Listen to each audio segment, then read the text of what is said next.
Una pequeña localidad austriaca. Una vivienda familiar en una calle residencial. Una joven es arrastrada a un sótano perfectamente diseñado, encadenada a la pared y violada. Allí permaneció 24 años. Fui a ver este calabozo, esta prisión en una ocasión. La recorrí y me alegré mucho de poder salir de allí.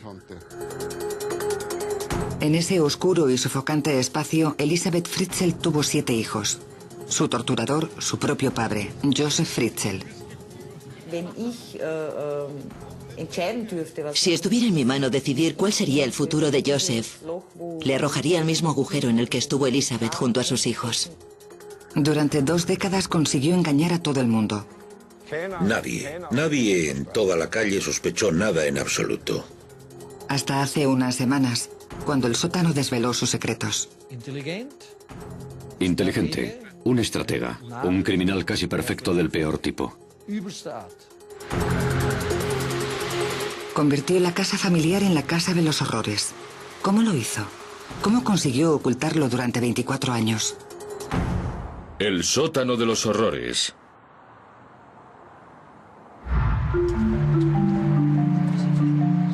...19 de abril... sábado por la mañana en Amstetten, una pequeña localidad a 112 kilómetros de Viena. A las 7 de la mañana un hombre llama a la ambulancia local diciendo que una joven, Kerstin Fritzl, está gravemente enferma. Una ambulancia y personal sanitario se desplazan al número 40 de la calle Imstrasse, la calle de Josef Fritzl.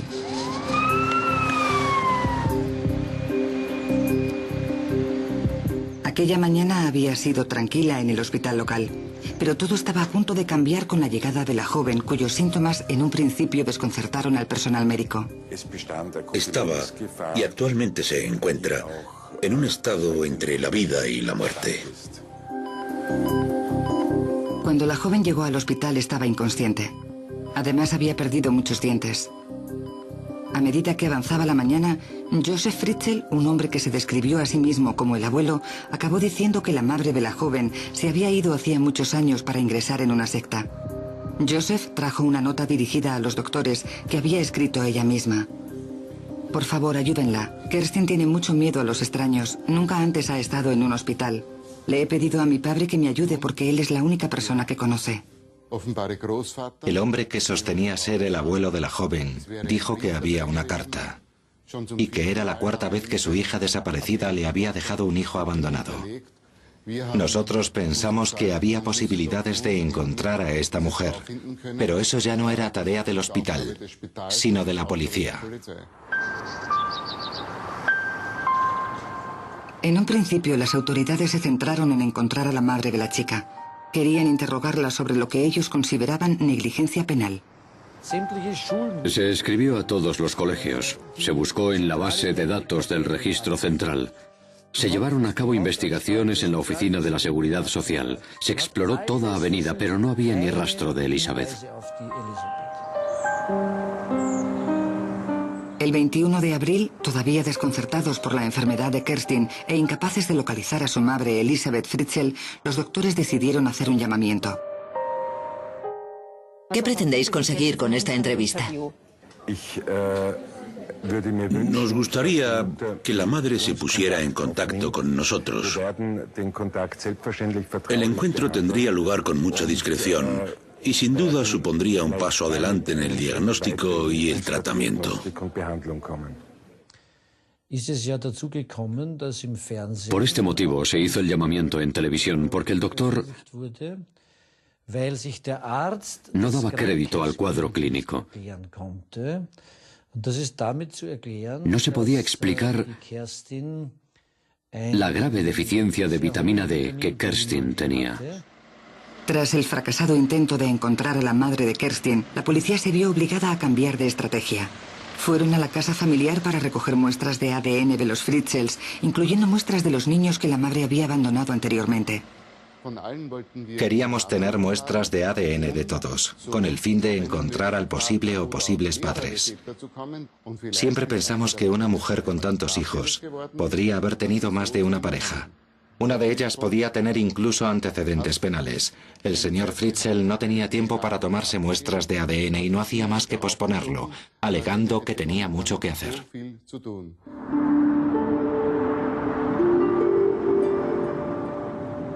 El 26 de abril, una semana después de que Kerstin ingresara en el hospital y con una enfermedad que cada vez se iba agravando, Josef Fritzl condujo a Elisabeth y a sus hijos a la casa. Le explicó a su mujer que tras 24 años fuera, Elisabeth oyó el llamamiento y decidió regresar de la secta. Le dijo que estaba ansiosa de ver a su hija gravemente enferma. Si mal no recuerdo, llegaron a ir al hospital en un par de ocasiones, aprovechando que el doctor principal no estaba. Pasó el tiempo. Cuando volvieron después, la policía ya había oído que vendrían. Avisada, la policía estaba lista y a la espera. Querían interrogar a Elisabeth. El interrogatorio se centraría en esta mujer, en dónde había estado todo este tiempo y por qué había rechazado a sus hijos de esa forma. Pero no resultó nada fácil para la policía, ya que Elisabeth no estaba dispuesta a hablar. A medida que caía la noche, la verdad salió a relucir. Ella afirmaba que tenía una historia que contar, pero que solo lo haría a condición de no volver a ver a su padre. Lo que Elisabeth Fritzl tenía que decir conmocionaría al mundo. Tras asegurarle que así sería, a continuación, sin pausa alguna y en apenas 2 horas, relató los 24 años que había permanecido en el sótano. Aún tiemblo al recordarlo. Este primer detective se encontró ante una extraña imagen. Observó a esta mujer, su apariencia física. Y no quiero entrar mucho en detalles, pero solo con mirarla podías creer que llevara encarcelada muchos, muchos años.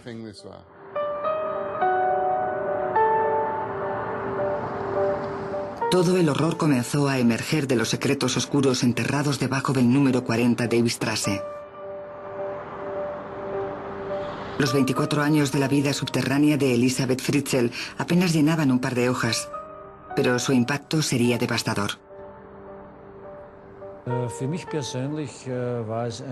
Para mí fue toda una experiencia. Y más cuando el torturador me había llamado por teléfono 24 horas antes de que saliera a la luz el crimen. Y me hubiera agradecido efusivamente el haber puesto en marcha un equipo de intervención en situaciones de crisis para ayudar a la familia durante la semana que Kerstin estuvo en el hospital. Elisabeth le dijo a la policía que su propio padre la había encarcelado a los 18 años en un zulo construido especialmente para tal fin, que la había violado en repetidas ocasiones y que había dado a luz a 7 hijos. El 27 de abril, la policía acude a la casa de Josef Fritzl. La parte delantera de la casa da a una calle corriente, la trasera a unos frondosos jardines de las afueras, y sin duda todo el horror quedó expuesto. Por la información que hemos recibido de manos de la policía, hemos recreado las condiciones de vida que ella tuvo que experimentar durante prácticamente un cuarto de siglo. Fritzl había construido un búnker perfectamente oculto en el que encarcelar a su propia hija y a los hijos de esta.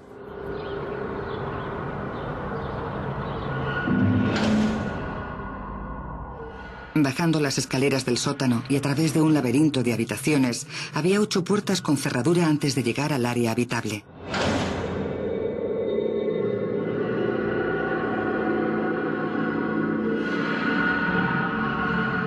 La puerta final estaba oculta tras unas estanterías. No había luz natural y muy poca ventilación. Dentro del zulo había una cocina, un baño y un cuarto de estar. Y un poco más al fondo, 2 dormitorios. Fui a ver este calabozo, esta prisión en una ocasión. La recorrí y me alegré mucho de poder salir de allí. En esta habitación, donde los techos eran muy bajos, de alrededor de 1,80 m en el punto más alto, el ambiente era todo menos agradable. El hecho de vivir sin ventilación, además de la higiene personal, debía de mantener el nivel de humedad alto. Si todos nos sentáramos e intentáramos plasmar 30 años en varias líneas, o en un pequeño reportaje, o incluso en un documental largo, no lo lograríamos. Porque creo que la vida en esos 24 años debió de parecer como si hubiera durado 10 veces más de lo normal.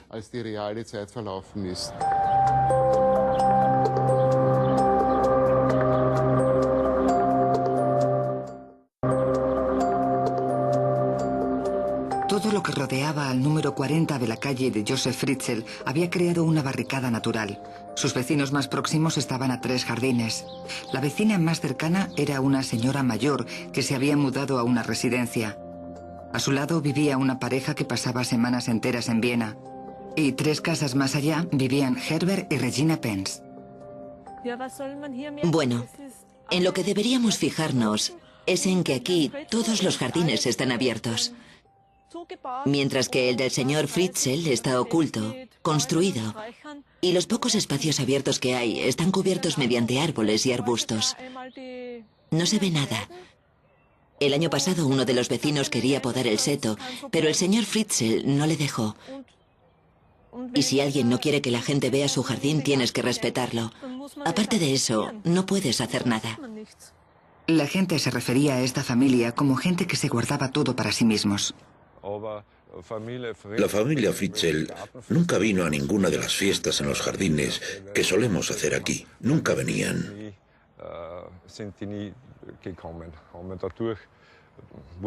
La gente dejó de invitarles porque todo el mundo sabía que los Fritzl nunca irían a ninguna fiesta.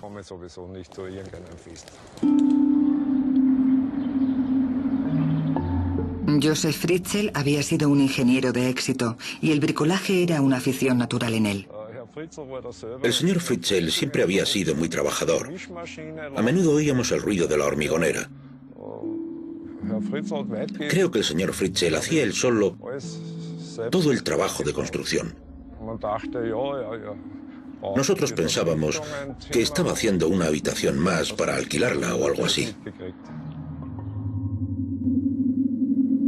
Según la policía, Fritzl proyectó durante años todo un complejo subterráneo con el fin de encarcelar a su hija. Su tapadera, que estaba ampliando la casa familiar para alojar a inquilinos.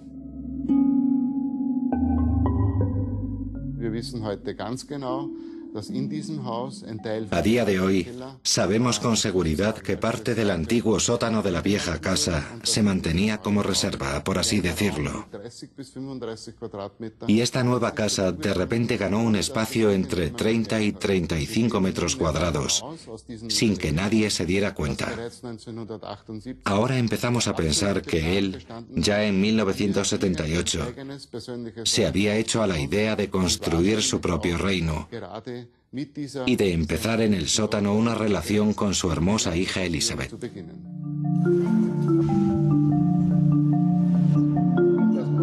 Josef Fritzl tenía antecedentes por abuso sexual con violencia.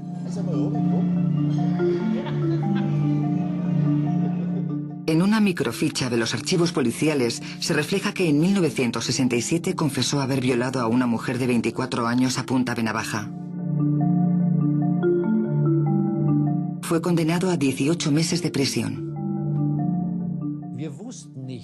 No sabíamos nada y no podemos investigar asuntos de los cuales no tenemos constancia. En Austria existe un estatuto de limitación. Este estatuto austriaco significa que cualquier ficha policial o documentación relativa a condenas por violación será borrado tras un periodo de 10 años. Sus antecedentes penales fueron eliminados. En los años siguientes, Josef Fritzl se presentaba a sí mismo como un hombre fuerte y familiar en un devoto país católico. Su hija preferida, Elisabeth, era la cuarta de los 7 hijos que tuvo con Rosemarie. Tuvo 5 chicas y 2 chicos. El padre era quien llevaba el mando. Había oído decir a los vecinos que el señor Fritzl era muy firme con sus hijos y que en su familia reinaba la más absoluta obediencia. Su mujer además era muy sumisa, todos lo sabíamos. Él era muy dominante con su familia. Era muy estricto. Era estricto, la gente lo comentaba, todos lo sabíamos. Según aquellos que conocían a Elizabeth del colegio, sabían que el ambiente en casa era opresivo. Una de sus mejores amigas del instituto era Krista Boldrich. Ella sostiene que era una adolescente reservada a la hora de hablar de su vida fuera de clase. Me daba la impresión de que se sentía más cómoda en el colegio que en su propia casa. Y muchas veces, cuando teníamos que volver a casa del colegio, se quedaba callada. Nos pasaba a las dos lo mismo. Cada vez se producía más silencio.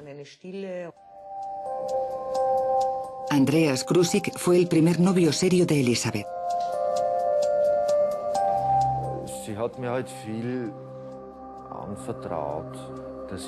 Ella confiaba mucho en mí. Yo sabía que sus padres la presionaban mucho, que se fue de casa con 14 o 15 años y que tenía buena relación con alguno de sus hermanos.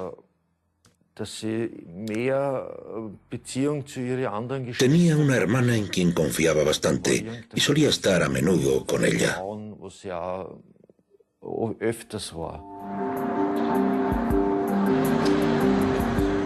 Antes de su desaparición, en agosto de 1984, Elizabeth intentó escaparse a Viena por lo menos en una ocasión.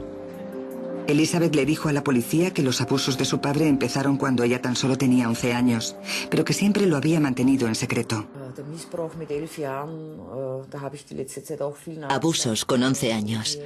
He pensado mucho sobre esto últimamente, de si me daría cuenta de algo cuando estábamos en el colegio. Ahora me resulta más fácil comprender por qué no hablaba de chicos ni de sexo. Ahora, echando la vista atrás, entiendo por qué no hablaba sobre ciertos temas o por qué se mostraba distante y callada. Pero entonces no reparamos en ello. Uno piensa que simplemente estaba teniendo un mal día. Fritzl les dijo a los investigadores que la decisión de encarcelar a su hija era para rescatarla de lo que él describía como personas de moral cuestionable, y que desde que empezara la pubertad, Elizabeth había dejado de obedecer sus normas.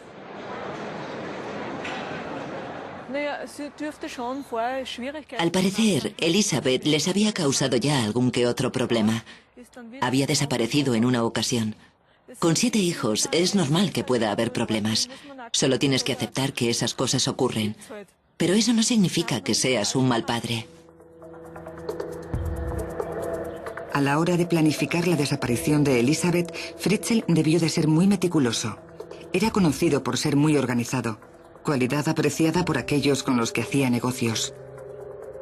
En verano, la familia dirigía una casa de huéspedes en las montañas y alquilaba la tierra a Anton Graf. Teníamos una relación laboral. Él era correcto. Si te daba su palabra, podías confiar en él. Si le dejabas una herramienta y decía que te la devolvería en un par de días, es que en un par de días te la devolvería. Si decía que iba a hacer algo, podías tener la certeza de que lo haría. Anton Graf veía a los Fritzl todos los veranos y conocía a Elizabeth desde pequeña, así que cuando desapareció, Joseph se encargó de contarle lo ocurrido. Un día vino a vernos algo alterado y nos dijo: Lizzie no va a volver a casa. Se ha ido a una secta y ha desaparecido. Nada de lo que su padre ha contado es verdad. En ningún momento Elizabeth se descarrió. Ni consumió drogas, ni se fue a ninguna secta. Es todo mentira. No es el tipo de persona que se dejaría influir por una secta. Ella sabía perfectamente lo que hacía y lo que quería hacer. Para reforzar la idea de que su hija se había fugado para unirse a una secta, Joseph Fritzl se inventó una elaborada mentira que permaneció oculta durante más de 2 décadas. Para impedir que se le preguntara al respecto, comenzó incluso a mandar pruebas. Un poco después, no me acuerdo exactamente cuándo, nos dijo que había llegado una carta. En la carta ponía que era inútil buscarla porque se encontraba muy involucrada en la secta y que estaba tan feliz que no pensaba regresar a casa.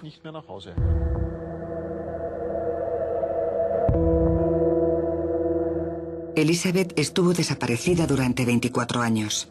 Desde su liberación, Elizabeth le había dicho a la policía que su padre la había drogado y que la había arrastrado hasta el sótano donde la había atado a la pared. Los primeros 4 años de encarcelación estuvo sola. De acuerdo con su propia declaración, el único visitante que tenía era su captor, que la violaba cada pocos días. Parece que la maraña de mentiras del padre había funcionado.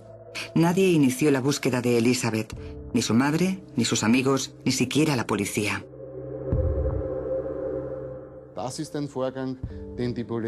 Es algo que la policía ve a diario.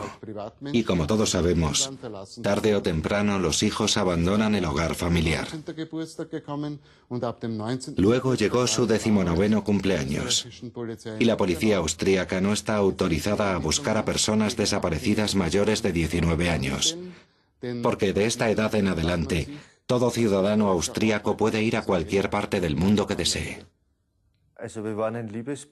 Éramos una pareja, nos escribíamos, nos veíamos, pero de repente se perdió el contacto. Cuando me enteré de la noticia comprendí que se había acabado y no volví a saber de ella. Elizabeth Fritzl había desaparecido. Nadie se dio cuenta de la cantidad de pruebas que la podían haber salvado.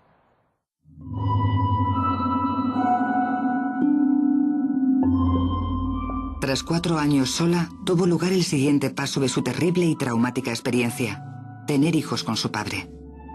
En 1988 nació Kerstin. Elizabeth dio a luz en el sótano. Tenía solo 22 años. Sin duda, el momento más duro para Elizabeth fue cuando se dio cuenta por primera vez de que se había quedado embarazada. La incertidumbre durante todo el embarazo de si su hijo nacería sano. Y luego el parto en sí mismo, teniendo en cuenta que no lo atendió ninguna matrona, ni ningún médico. Ha sido inevitable la comparación con otro caso austriaco, el secuestro de Natascha Kampusch. Desde los 10 años de edad estuvo encerrada en un zulo 8 años hasta que pudo escapar. Como ella, Elizabeth tenía que haber llegado a un acuerdo con su torturador para lograr sobrevivir. Desde que la hicieron prisionera con 18 años y la encarcelaran, ha debido de pasar muchísimo miedo. La cuestión es: ¿cómo ha sido capaz de hacer frente a ese miedo? ¿Y cuándo perdió toda esperanza? Porque eso es algo que tuvo que ocurrir en algún momento. Esto derivó en lo que se conoce como síndrome de Estocolmo, que es cuando la víctima se resigna al abuso.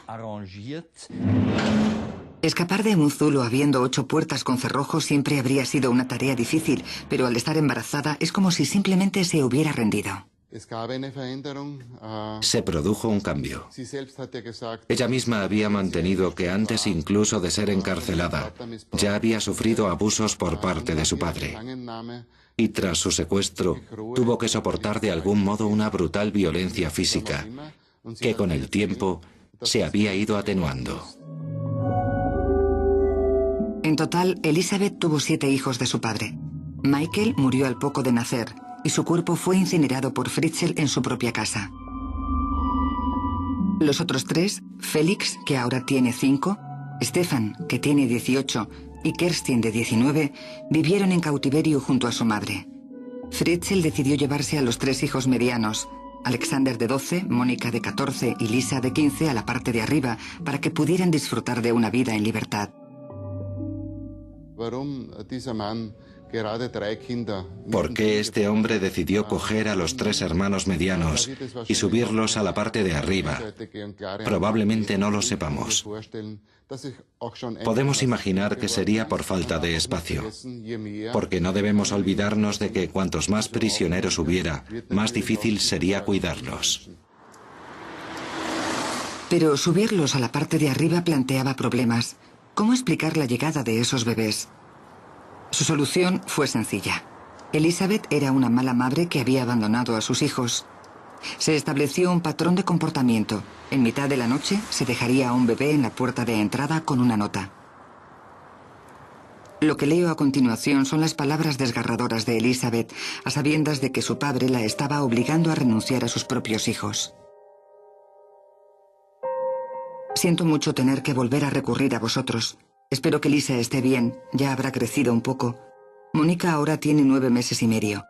Le he dado el pecho hasta los 7 meses y medio. Ahora come prácticamente de todo, pero sin duda lo que más le gusta es el biberón. El agujero de la tetina del biberón tiene que ser un poco más grande.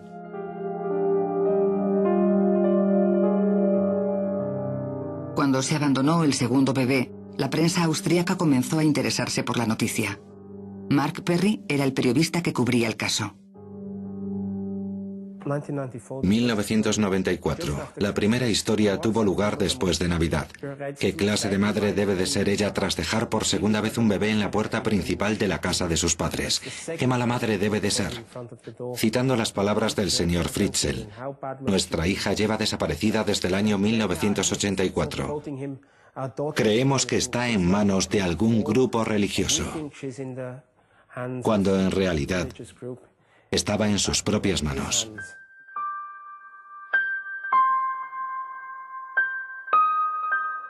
Incluso los servicios sociales creyeron la historia de Fritzl. De haber sido tal y como la gente lo asumió, y como el padre mantenía,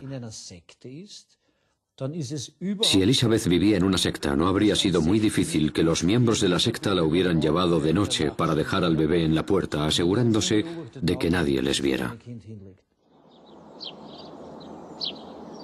Los vecinos más próximos de Fritzl también creyeron su historia. La gente decía que era una irresponsable, que qué mala madre tenía que ser para dejar a sus hijos en la puerta. Frau Fritzl tenía otros 7 hijos y ahora encima tenía que cuidar también de sus nietos. Terrible. Durante los 24 años que Elizabeth permaneció en cautiverio, hubo alrededor de 100 inquilinos que tenían habitaciones alquiladas en la casa de los Fritzl, justo encima de su celda. Si piensas en el pasado, siempre puedes decir que oías golpes como de gente llamando a la puerta. Pero en realidad este no fue el caso. No recuerdo haber oído ningún golpe ni nada parecido. Y si oí algo, ¿qué podía hacer? Podrían haber sido niños jugando. Nunca se sabe. Tras el abandono del primer niño en 1992, los servicios sociales realizaron por lo menos 20 visitas a la casa. Con la condena por violación de Fritzl borrada de sus antecedentes penales, nadie estaba demasiado preocupado. De hecho, los trabajadores sociales estaban impresionados con la reacción de la esposa, Rosemarie, y su preocupación por los nietos abandonados.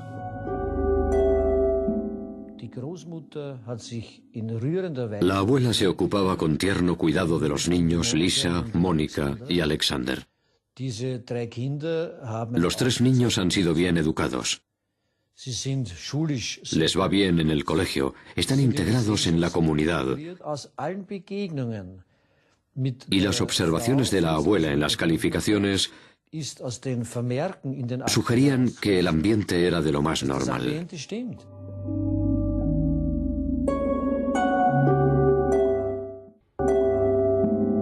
La gente mostraba simpatía por la pareja mayor que inesperadamente vio crecer su familia. Solo se adoptó a la primera hija, Lisa. Los otros dos eran niños acogidos. Decidieron hacerlo así porque el Estado no da ninguna subvención a los niños adoptados, pero en casos de acogida, según las edades de los niños en cuestión, la ayuda económica por niño oscila entre los 397 y los 410 euros al mes. Echando la vista atrás, y con cierta perspectiva, resulta inconcebible que este hombre solicitara ayudas. Pero puesto que es una disposición legal en Austria, los ciudadanos tienen derecho a solicitarla. Josef Fritzl no solo es que estuviera libre de sospecha, sino que encima recibía ayudas por parte del Estado. Lo curioso es que nadie, ni los vecinos ni los servicios sociales, se dieran cuenta de nada. En el mundo superior, y entre todos aquellos que les conocían, la opinión era idéntica. Todo parecía normal. Los niños iban al colegio, hacían bien sus deberes y eran educados estrictamente por el padre, por lo que se ganó la reputación de hombre honorable. Puede que fuera estricto, pero como decimos en Austria, un poco de mano dura no hace daño a nadie. Y esto no levantó sospechas. En esta corriente localidad de extrarradio, Fritzl fue capaz de crear sus extraordinarias familias mediante una imagen especular. Las decoraciones de las ventanas de las habitaciones de los niños de la parte superior eran iguales que las que había en el baño Belzulo de la parte inferior.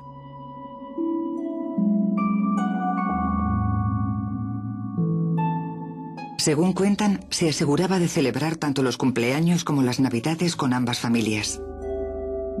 Pero ambos mundos no podían ser más diferentes entre sí.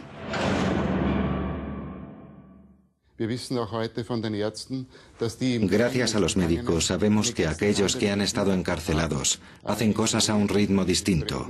La forma de hablar, la manera que tienen de escoger lo que harían en su tiempo libre si estuvieran en libertad. Simplemente resulta imposible imaginar la rutina diaria en esta cárcel y cómo vivir con el constante recuerdo de que hay vida en el exterior gracias a la televisión, viendo fotos u oyendo historias que su padre les contaba de cómo era la vida detrás de esas paredes. Los niños del sótano sabían que tenían hermanos y hermanas que vivían justo encima de ellos. Josef incluso les enseñó vídeos para que pudieran ver por sí mismos diferentes modos de vida. Elisabeth procuró darles cierto grado de normalidad. Les enseñó a leer y a escribir. Tenían clase. Aprendieron gramática, alemán, matemáticas. Estaban muy bien educados. Tenían un buen comportamiento, lo cual es bastante sorprendente. Por ejemplo, Stefan es muy correcto y educado, por lo que intuyo que Elisabeth se esforzó al máximo para darles cierto orden y la mejor vida posible, dadas las circunstancias del sótano.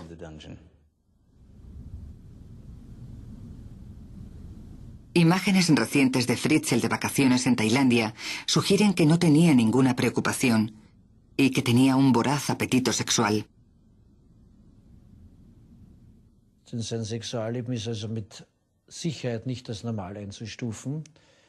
Su vida sexual no puede clasificarse como algo normal. Por lo visto, frecuentaba burdeles donde se comportaba de manera violenta.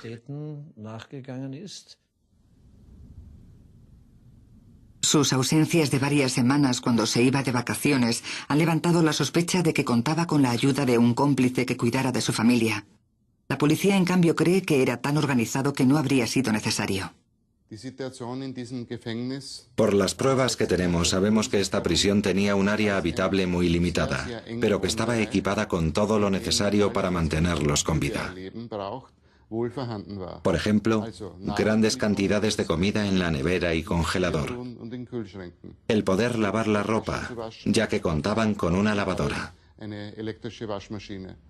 También tenían un hornillo eléctrico donde poder preparar la comida.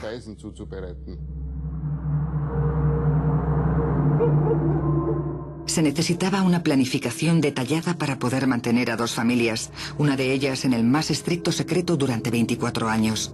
Con 4 prisioneros abajo a los que vestir y alimentar, Fritzl solía ir a hacer la compra a las afueras de Amstetten para no levantar sospechas en la localidad sobre la compra de determinados productos. Las provisiones las llevaba de noche al sótano. Y al parecer durante todo este tiempo, su mujer, Rosemary, era ajena a todo lo que su marido hacía.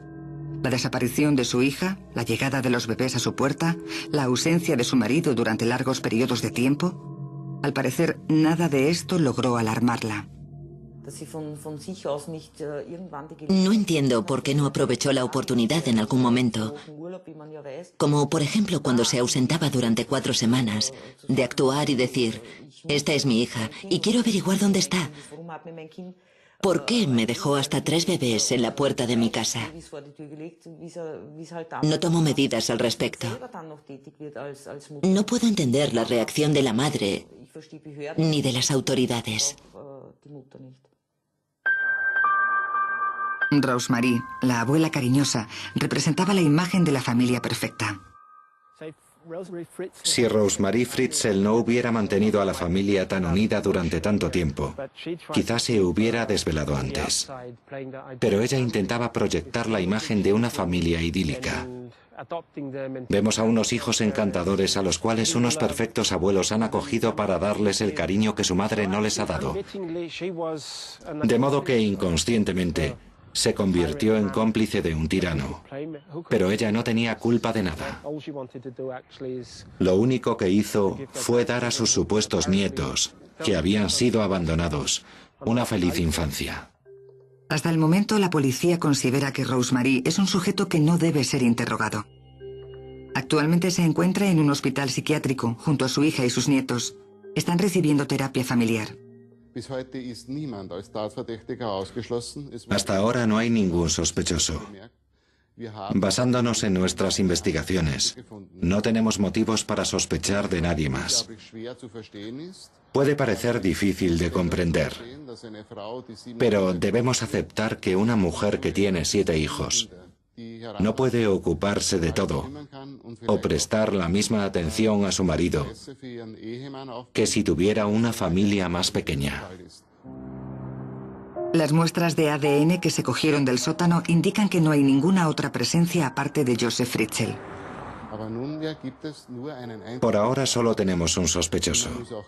Y he de añadir que en parte resulta lógico, porque ¿a quién le iba a confesar sus diversos romances?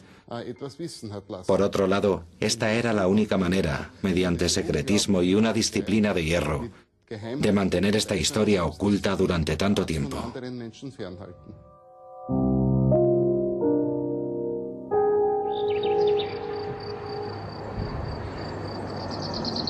La familia se encuentra reunida en un hospital psiquiátrico a las afueras de Amstetten. Juntos y con la abuela están empezando un largo proceso de recuperación de tan espantoso pasado. Resulta increíble ver a la familia, porque se comportan como una familia normal. Se han dicho muchas cosas que no son ciertas. Y es que, en primer lugar, los niños hablan alemán como cualquier otro. Se comunican como todo el mundo. Andan como los demás.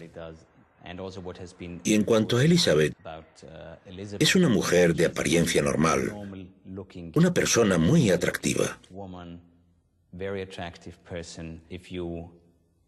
Cuando la ves y la conoces, sabes que lo más importante para ella en este momento es que tiene la sensación de que sus hijos están felices y cómodos, y ese es el mejor alivio para una madre. Desde que Elizabeth fuera encarcelada hace 24 años, las cosas han cambiado mucho, pero ella recuerda conocimientos básicos de la vida. Digamos que Elizabeth ha vuelto a un mundo que ya conocía y recuerda. Además, lo ha podido ver en la televisión. Los niños, en cambio, saldrán a un mundo en el que habrá que enseñarles cómo vivir y desarrollar aquellos sentidos que no han sido estimulados en el mundo subterráneo. Como por ejemplo, que la lluvia hace un determinado ruido, o que el viento mueve las hojas de los árboles, o que cuando caminas por el bosque después de que haya llovido, la tierra libera un determinado aroma. Ahora mismo les embarga un mundo de sensaciones.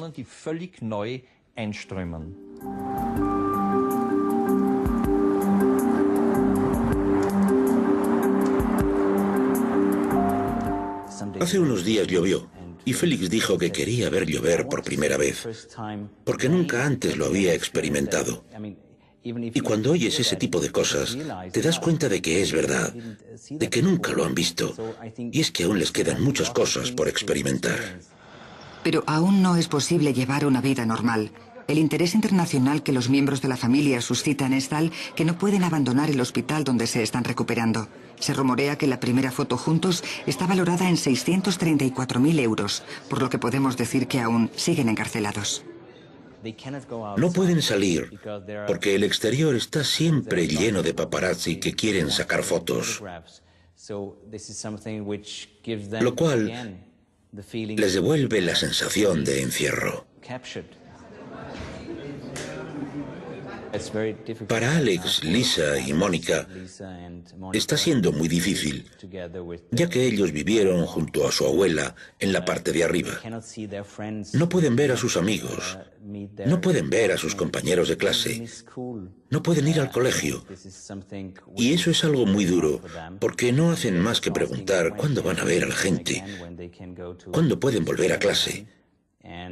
Todos esperamos que pueda ser pronto, porque tienen que volver a su vida normal.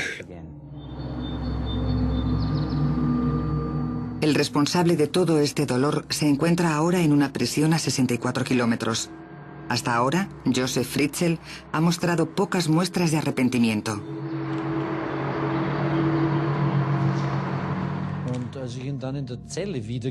Cuando le vi en la celda le pregunté, ¿es usted el señor Fritzl? Me siento consternado. ¿Cómo puede alguien hacer algo así? A lo que me contestó, estoy muy arrepentido por mi familia, pero ya no puedo hacer nada. Le dije que eso tenía que haberlo pensado antes.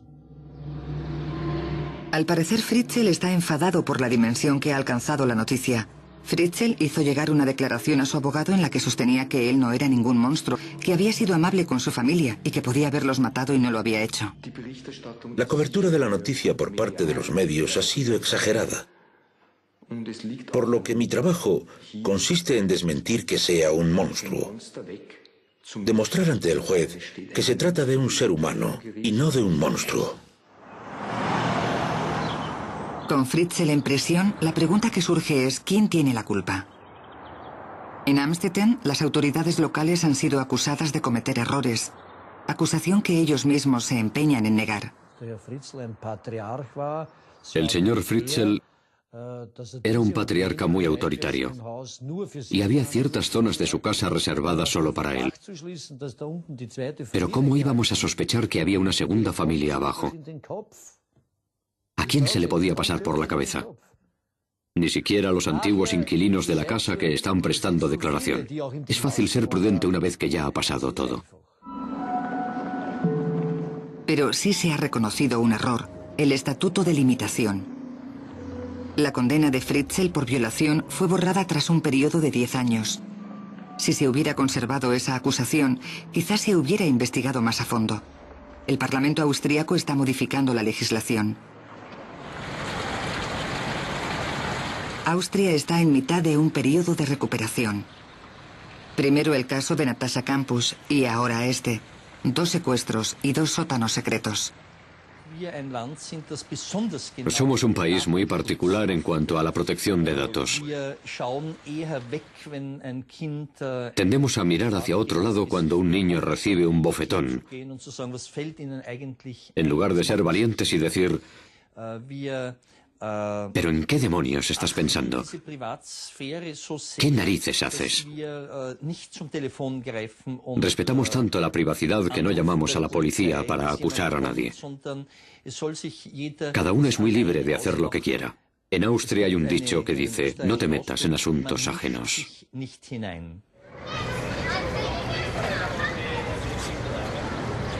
Fassungslosigkeit, Schock, Erstarrung, Lähmung und Stummheit. La pequeña localidad de Amstetten intenta luchar con el hecho de que nadie se diera cuenta. En la plaza hay infinidad de pancartas.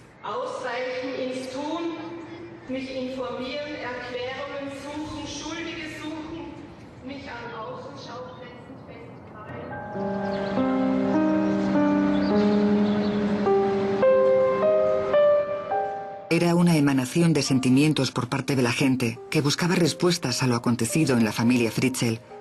En el escaparate de una tienda de Amstetten, el contorno de sus manos y mensajes de esperanza para el futuro.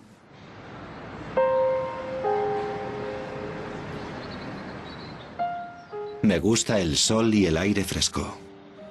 Quiero correr por un prado. Quiero libertad y fortaleza. Maltratador, padre, abuelo. El fiscal aún tiene que decidir si Josef Fritzl será procesado o no este año.